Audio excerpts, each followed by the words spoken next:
All right, so get this. We've got God, George Carlin, and Hitler all sitting around talking about Trump's shakeup at the Pentagon. Sounds like the start of a pretty wild joke. It kind of is, but also kind of isn't. You see, it's from this satirical piece we're diving into today, and let's just say the author uses humor to make some pretty serious points. Satire can be such a powerful tool for that, getting people to think about tough issues by making them laugh, at least at first. Exactly. Yeah. And in this case, the laughs come with a healthy dose of, wait, should we actually be laughing at this? So our mission today, unpack this satirical masterpiece, figure out what the author's really saying about the Trump administration, and maybe even learn a little something about ourselves along the way. Sounds like a plan. Right off the bat, Carlin's character jumps in talking about how Trump's putting a Fox News talking head in charge of the Pentagon. Not exactly subtle, is it? Nope. And it gets even more pointed when Carlin brings up this whole committee being formed to purge the Pentagon of anyone who isn't totally on board with Trump's agenda. Ooh, purge. That's a loaded word, right? Yeah, definitely. What do you think the author's trying to do by using that specific word? Well, they could have just said remove or replace, but purge. That brings up some serious historical baggage. Like what? Think about it. When you hear purge, what comes to mind? I mean, probably some kind of intense cleaning, right? Yeah, but Yeah. on a much bigger and darker scale. It evokes images of totalitarian regimes, eliminating anyone they see as a threat. Think about Stalin's purges in the Soviet Union. Anyone perceived as an enemy, even if it was just paranoia, was removed from power, often violently.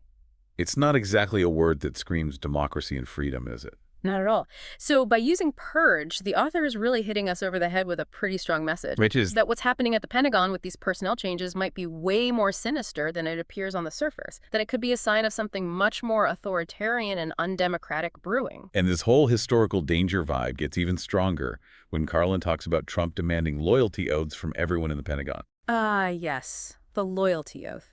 Always a fun time in history. And Carlin even drops the M word, McCarthyism, which honestly gives me chills every time I hear it. Can you give us a quick rundown on what McCarthyism was and why that comparison is so freaky? Yeah, so imagine today's cancel culture, but with the full weight of the government behind it. That's McCarthyism in a nutshell. This was back in the 1950s when Senator Joseph McCarthy led this crazy campaign fueled by anti-communist paranoia. He was basically accusing people left and right of being communist sympathizers, often with zero evidence. Kind of like a political witch hunt. Exactly. It Yeah. was a time of fear-mongering, blacklisting, ruined careers and lives. The Red Scare's impact on Hollywood, that's a prime example of McCarthyism in action. So the author's basically saying that Trump's loyalty demands could have the same kind of chilling effect on dissent. Yeah, that by requiring these oaths, you're essentially creating an atmosphere where people are too afraid to speak up, even if they disagree. Silence through fear, not exactly a hallmark of a healthy democracy. Exactly. And the author really hammers this point home by bringing God into the mix. Oh yeah, that part. Carlin literally begs God to step in and stop this whole thing. And what does God say? Basically free will.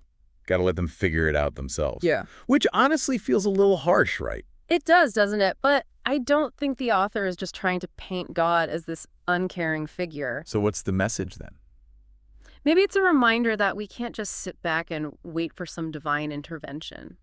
We have a responsibility to hold our leaders accountable, to make our voices heard when we see things going wrong. It's like that saying, the only thing necessary for the triumph of evil is for good men to do nothing. Exactly.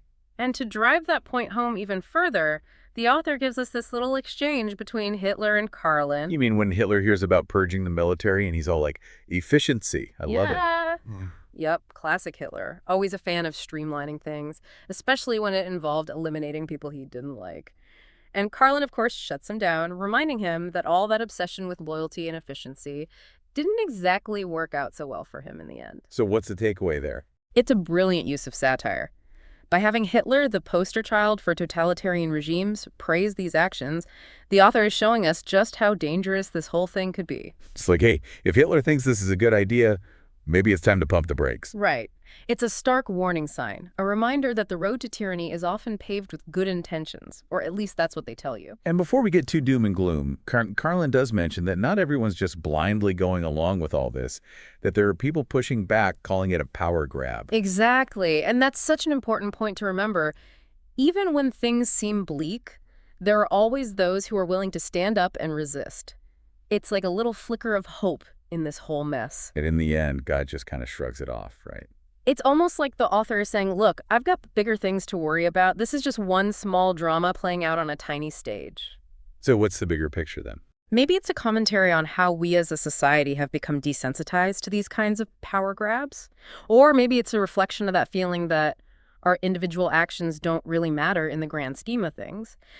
But by including God in the conversation, the author's also reminding us that there is a bigger picture, a moral framework we should be considering.